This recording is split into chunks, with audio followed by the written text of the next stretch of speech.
Filipino millennial hobbyist here. And yes, meron tayong bagong i-unbox for today. This came from the mail ngayon lang mismo. As in, fresh na fresh pa. So, medyo excited na rin ako guys. Wala na akong gustong sabihin pa. Hindi ko na pa liligoy-liguin pa. I-open natin tong box na to.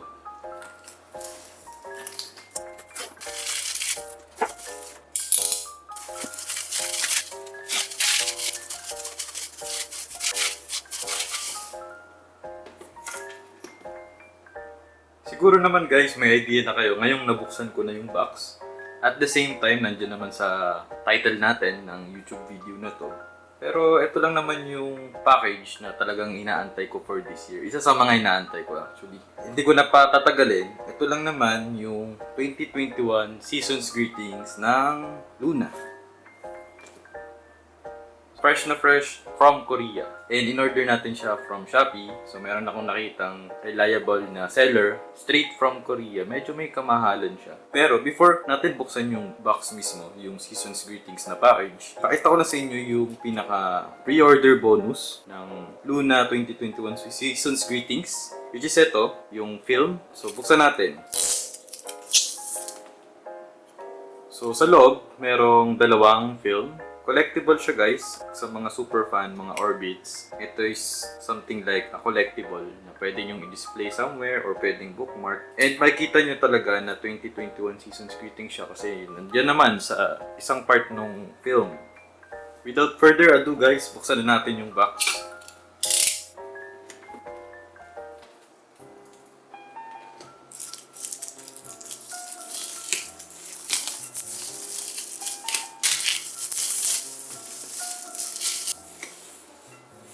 Straight out of its plastic, guys, ito yung mismong box. Sa labas, may mga makikita lang naman tayo ng mga certain parang logo. Like ito, yung logo mismo ng LOONA, idalui sonyeo, 2021 Season's Greetings.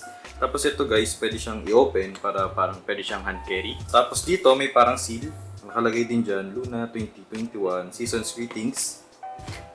Dito rin, same logo. Sa side is plain lang naman. Same here. And then sa likod, makikita natin dyan yung authenticity seal ng Comca Blockberry Creative. So buksan natin guys yung mismong box.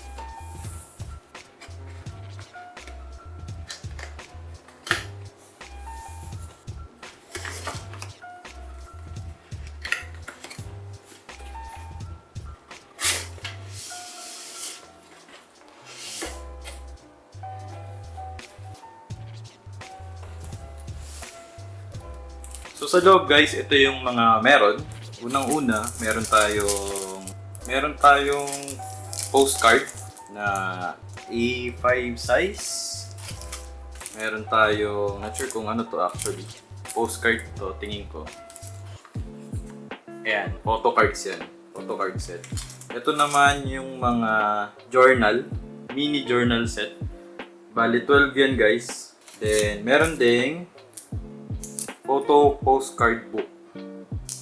Then meron din tayong making DVD as usual. Sa mga Season's Greetings naman, must have to or lagi siyang meron. And then meron din tayong letter paper set. And then lastly, yung pinaka desktop calendar, which is one of the things na talagang inaabangan ko for this year. Kasi gusto ko yung desktop calendar ko is LOONA talaga.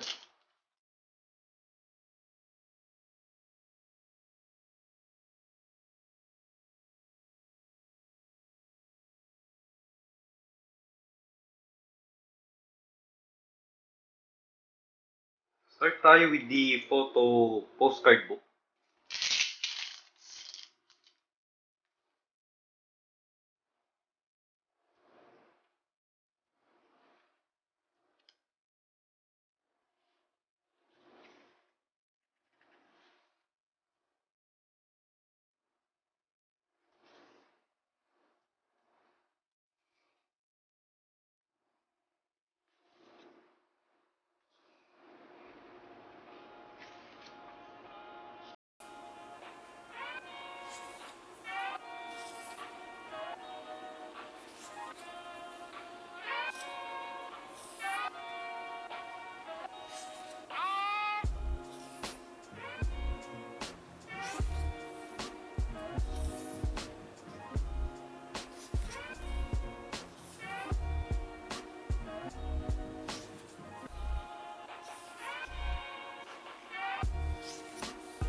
simple lang naman siya. Kita nyo naman yung team ng buong season's greetings is pink na pink. At the time of filming pala guys is Kim Lip's birthday. So happy birthday to Kim Lip. Shout out.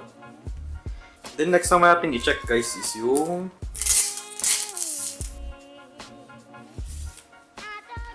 pop-up card. Which is ayun. Pop-up nga na pop-up. Tapos nandito yung mga signature ng bawat member. So nabibilang ko, 12 naman siya. Mukhang merong signature ni Haseul. Ito, signature ni Haseul. Ayan, very nice. Very nice. Maganda siya pang display. Then check naman natin tong letter paper set or parang stationery. Simpleng-simple lang naman, straightforward. Stationary lang siya. Iba-ibang kulay based sa bawat member. Since 12 sila, so 12 different colors din to. Tapos, check naman natin tong DVD.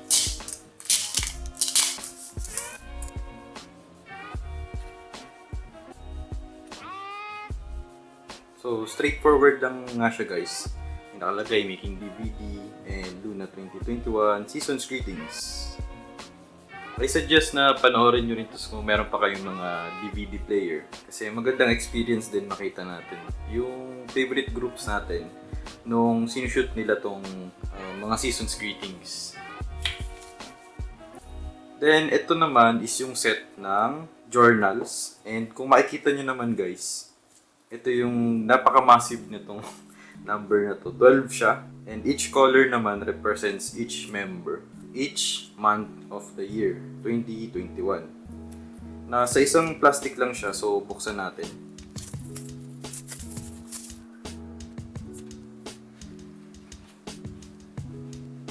So for sure, di naman kayo malilito kung anong journal yung gusto nyong gamitin for the year of 2021 kasi sequential naman siya and then may number which means ito is for January, ito February, March, and all. And then, kung kabisado nyo naman yung mga color coding ng all the members of LOONA, alam nyo kung anong month sila usually. Try natin buksan yung isa, like ito, for January. Ayan siya guys. And then, yung scheme niya, yung color scheme niya is kung ano rin yung kulay ng pinaka front cover. Which is, I think this is for heejin. Kung hindi nagkakamali pink yung color niya. Then sa front page, meron ditong pwede mo ilagay kung ano yung name mo. And then, meron ding mga part na parang consisting of photos ni Yeojin. Ayan. And then, meron ding parang planner type, calendar. And then, meron ding mga important dates dito and nakamark din sila dun sa calendar. For example, is 1/16. Noong January 16, it was yeojin's debut 4th anniversary. And then, especially Feb 10, we have Kim Lip's birthday. And nakamark naman siya dun sa calendar. Try natin i-browse. You can use this journal specifically for January lang talaga. And ang cool dito guys is ano lang siya, parang minimalistic lang yung dating. Hindi niya pinamumukha na from LOONA itong journal na to. And sobrang nipis lang. So kung kayo yung tipong on the go lang and somewhat gusto nyong magamit yung mga journals nila, madaling-madali, napaka-handy niya. Ito naman yung for February. Ayan. And this is hyunjin. For March, since hindi nasali si Haseul sa shooting nitong season's greetings, ang ginawa na lang nila is yung group photo nila. For April, we have yeojin. For May, we have Vivi. For June, Kim Lip.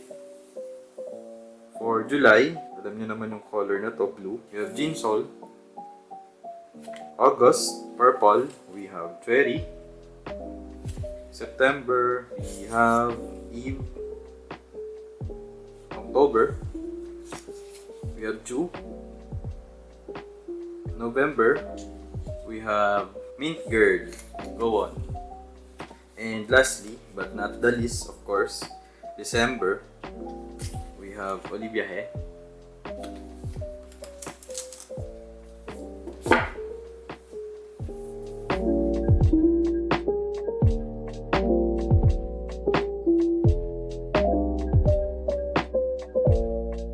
Check naman natin guys yung pinaka desktop calendar, which is for this year medyo malaki siya. And excited akong i-open to.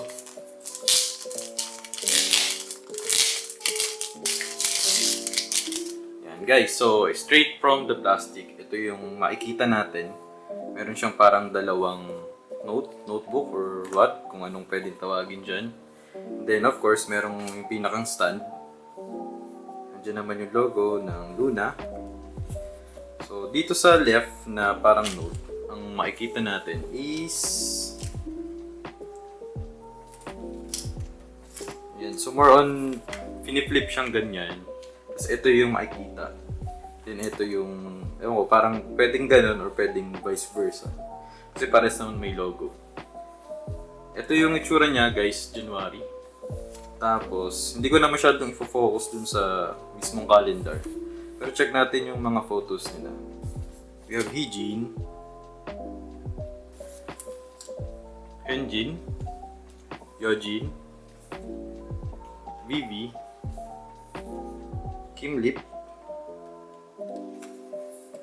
jinsoul, choerry, yves, chuu, gowon, olivia and the first group, ito, collect 5 sila. And then yung pinakang group sa right side naman, so the first page, ito 2021 LOONA. Then January of course, pero sa likod we have picture of heejin. February we have hyunjin. For March we have yeojin. April vivi. May we have kpop.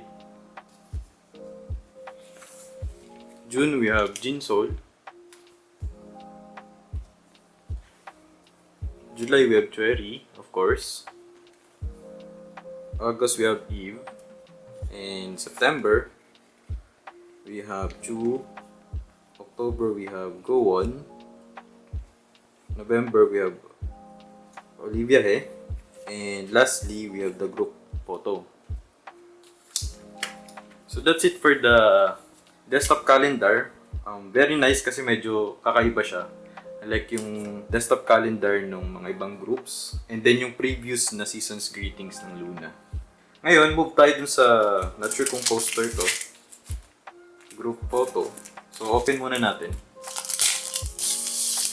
Outside the plastic guys, meron tayong makikitang, ilan to? Parang 3. Pero ito yung unang small poster na parang A5 size siya. And yung material mo ang okay naman din. Durable. Makapal. Then yung next photo is a group 1. Group 1. And then lastly, another group din pero yung other half. And basically, yun lang naman guys yung laman nung or yung mga group photos na meron nakasama dito sa season's greetings. So last but not the least is meron tayong nung photo card set. And as usual, gaya ng mga ibang mga LOONA merch, nakalagay din siya sa box na ganito. Simple lang naman siya pero naaayon naman din sa theme na meron dun sa season's greetings nila for this year. So nakalagay dyan, photo card set. Pag in-open, basically yan na yun. So check natin isa-isa.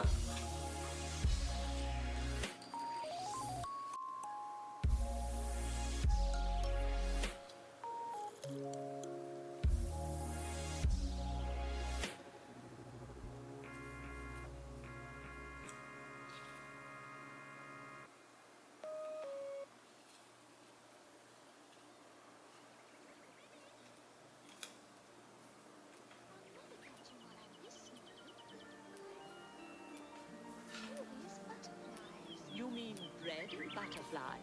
Yes, of course. Hmm?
Basically yun guys, lahat ng mga photo cards na kasama dito sa 2021 Season's Greetings ng LOONA.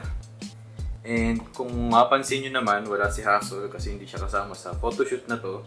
Pero hopefully, on the next year or the next package na ilalabas ng Blockberry Creative, kasama na siya.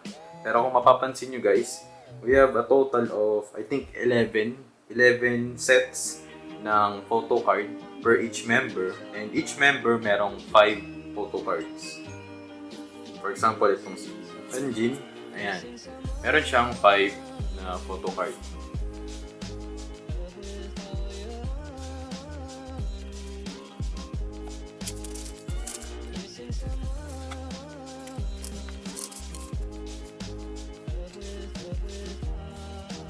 Basically guys, ito na lahat ng mga kasama sa loob ng 2021 Season's Greetings ng LOONA. And to summarize, meron tayo ng photo postcard book right here. Meron tayo ng pop-up card. Meron tayo ng making DVD of course, right here.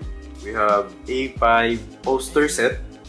We have letter paper set na parang stationery na pwede nyong sulatan na kahit ano. Of course, we have the desk calendar right here. We have 12 set of journal per month and may colors din sila. Lastly, but not the least, yung usual na photo card set ng LOONA. Dagdag pa natin dyan guys is yung free or yung pre-order bonus na film set. I highly suggest kung meron kayo nung season's greetings na to is gamitin natin siya. Especially itong mga journal na to. Kasi may mga dates yan. So gamitin natin yan. Yung desktop calendar gamitin natin. Yung pop-up card display natin. Yung DVD panoorin nyo. Yung photo card of course collectible naman to so walang problema. Yung poster idikit nyo yan. As mentioned by Yves, yun yung sinasuggest niya sa mga orbits na gamitin natin yung mga nabibili natin from Blockberry Creative or yung LOONA, yung mga merch from LOONA. Kasi yun naman talaga yung purpose nun. Personally guys, gagamitin ko talaga tong mga items na nandito, especially yung journal kasi napaka-handy talaga niya, liit. Then yung desktop calendar, alam nyo naman, nalagay ko yun sa work from home setup ko. Itong pop-up card, gusto ko siyang i-display kasi napaka-cool talaga niya. Tapos itong photo book, pwede yan guys habang nagkakape kayo, tingnan-tingnan nyo. Parang ganyan, no? Basically, na-enjoy ko yung unboxing experience nitong pag-unbox natin ng LOONA 2021 Seasons Greetings. And sana na-enjoy nyo yung panonood sa akin when unboxing these amazing items. Kung gusto nyo makanood pa ng mga videos na kagaya nito, make sure to click the subscribe button sa baba ng ating video. And then, para lagi kayong updated, click nyo na rin yung notification bell. Nandyan lang rin yung sa baba. At the same time, so meron tayong ginawang Instagram account for Filipino Millennial Hobbyist. Ito siya guys. Ayan. So, click nyo lang yung follow guys para malaman nyo kung ano yung mga updates and mga future na mga i-unbox natin dito sa ating channel. And yun lang naman guys, maraming salamat sa panonood and hopefully you have a great day. Filipino Millennial Hobbyist here. Thank you so much.